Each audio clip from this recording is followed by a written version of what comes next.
দেখুন, চট্টগ্রামের খাগড়াছড়ি পার্বত্য অঞ্চলে একটি বিপজ্জনক ঘটনা ঘটেছে, যেখানে দেখা যায় অনেকগুলো পর্যটক ঘুরতে গিয়ে তারা একটি অনেক বড় কিং কোবরা দেখতে পান এবং সাথে সাথে বাংলাদেশ সেনাবাহিনীকে তারা কল করেন এবং কল পেয়ে সেনাবাহিনীর একটি চৌকস টিম সেখানে হাজির হয় এবং হাজির হওয়ার পরে তারা সেই সাপটিকে ধরার চেষ্টা করছেন।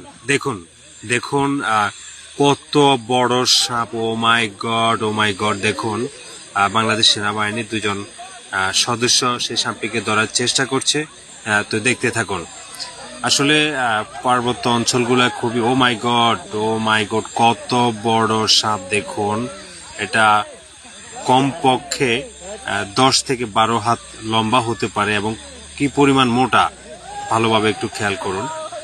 যেটা বলছিলাম, পার্বত্য অঞ্চলগুলো আসলে বর্ষার সময় একটু বিপজ্জনকই হয়, কারণ বিভিন্ন স্থানে পানি জমে থাকে, যেখানে সাপরা ভালোভাবে চলাফেরা করতে না পারার কারণে তারা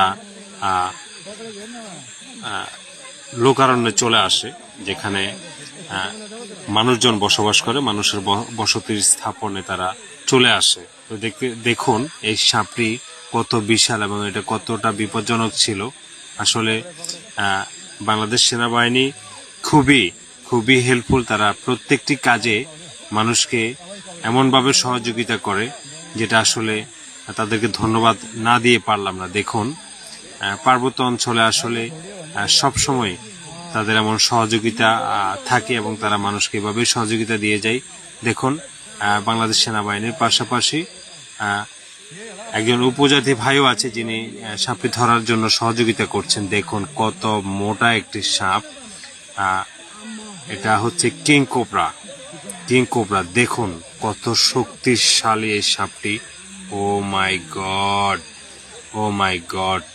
দেখুন কত বড় এই সাপটি! ও মাই গড!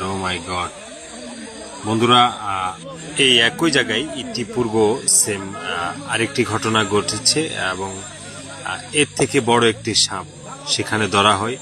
একবার ভাবুন তো, এই সাপটি যদি আপনার সামনে পড়তো তাহলে আপনি কি করতেন? চিন্তা করুন। এমন সাপের হাত থেকে আসলে বেঁচে ফেরাটাও খুবই মুশকিল। শেষ পর্যন্ত সাপটিকে একটি ব্যাগের মধ্যে ঢুকানো হচ্ছে, যেটাতে করে তারা এই সাপটিকে চিড়িয়াখানায় নিয়ে যাবে।